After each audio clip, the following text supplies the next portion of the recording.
I just filmed a full equipment haul video, and I might upload the full long version, but I wanted to do a short version to just sort of go through everything now that I have what I wanted to talk about all in my head and I have everything near me. So, first things I'm going to start with my computer. I have the MacBook Pro Retina 15-inch. It's a 2015. And so the first program that I use is Photo Mechanic, where I cull through all the photos that I get home with, and you can like flag colors and all of that. And if y'all want to learn sort of my system with that, let me know. Then after I cull through the photos and drag them into different folders in Finder, I drag the entire parent folder into Lightroom, Adobe Lightroom, and I have the most updated version of that, and then I edit through there, and when I export the edited images, I go straight into Blogstomp. That is, if I'm blogging, I go straight into Blogstomp, and that is how I resize the images and square things together and all of that jazz to get them ready for a blog post. For my website, I use, my blog is WordPress, and my other website, my main website is Squarespace, which I highly recommend. I'm getting a new website built, so hopefully that will be launching soon, and that is with my brother-in-law, Joshua Stevens, and he's designing it on a site called Webflow. So that is that one.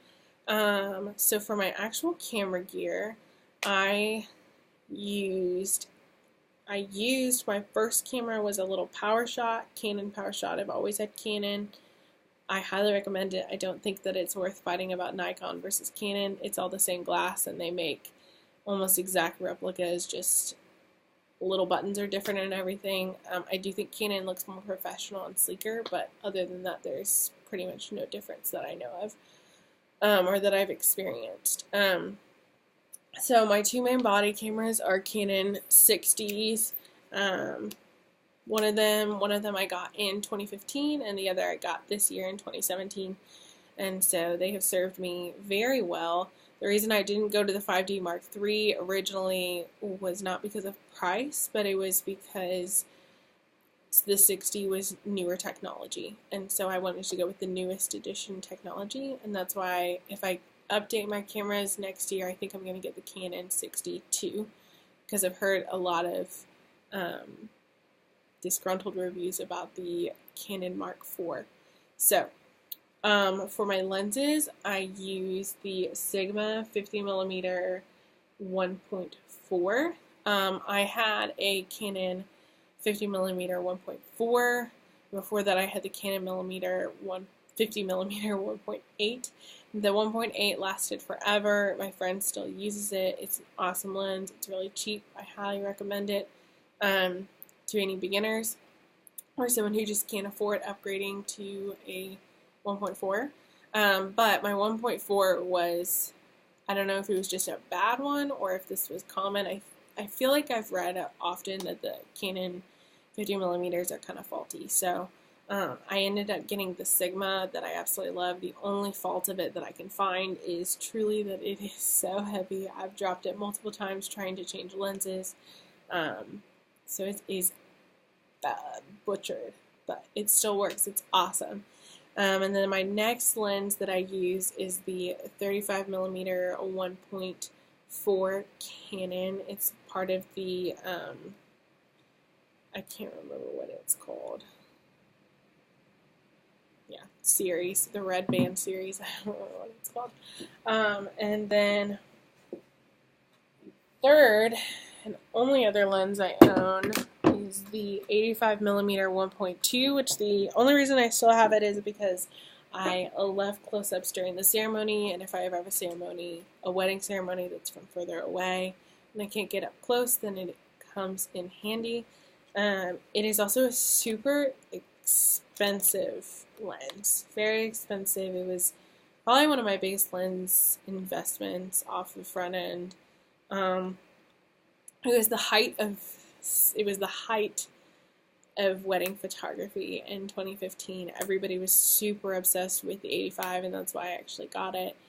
If I were to go back, I think I would have gotten the 50 millimeter, but I am really glad that I have this lens because it is not something that you just casually have. It's a very expensive lens, and so I'm kind of glad that I just have it.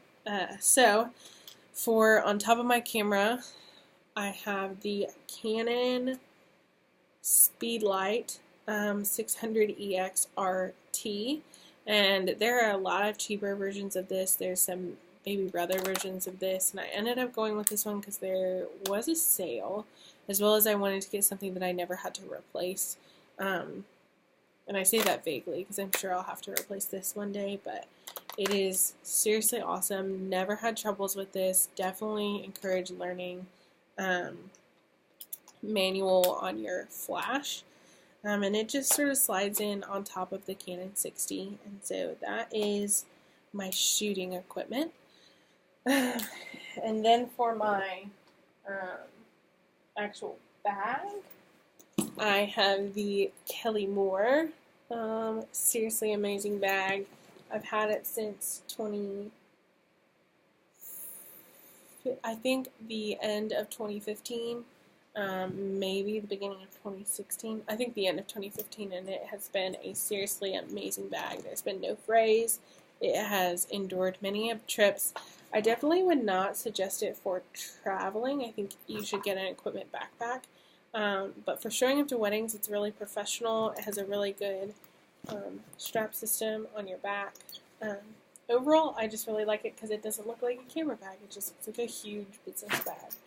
I also have these Amazon inserts that I got just to put into casual bags, my backpack, and things like that. I also have the Canon. I had the Canon. Forgot to mention this. I had the Canon 24 to 70 millimeter 2.0, and I really liked that one, except that I really like set lenses. And so I just moved, I sold that one and I just moved to all, I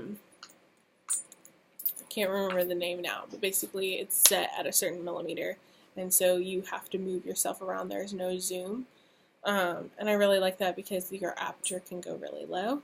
And then the last thing that I have written down is the HolderFast Camera Swagg strap. It's technically the vegan version because there's all the leather ones. And so this one is a little bit cheaper, and it actually solved a lot of the problems that people had with the links that were catching in people's hairs. And I really like it. So that is the last thing. There's not really anything else that is in my gear that I can remember of. So